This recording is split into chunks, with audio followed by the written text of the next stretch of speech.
தான். காளியை வணங்கி ஹரிஹர புத்திரனான ஐயப்பனை தரிசிக்கின்றோம். பெற்றோர் மனங்குளிர செய்வதே மைந்தனின் கடமை என்று உணர்த்துகின்ற சபரிநாதனை துதிக்கின்றோம்.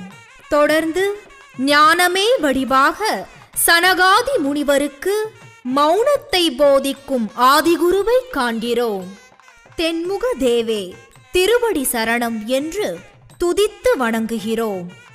இந்த கோவிலில் பக்தர்கள் தம் கரங்களால் காசி விஸ்வநாதருக்கு அபிஷேகம் செய்து ஆனந்தம் காண்கிறார்கள். ஏதேனும் பிழை செய்து உன் மனம் கோவிக்கும்படி செய்திருந்தால் அறியாமை என்றெண்ணி பொறுத்துக்கொள்.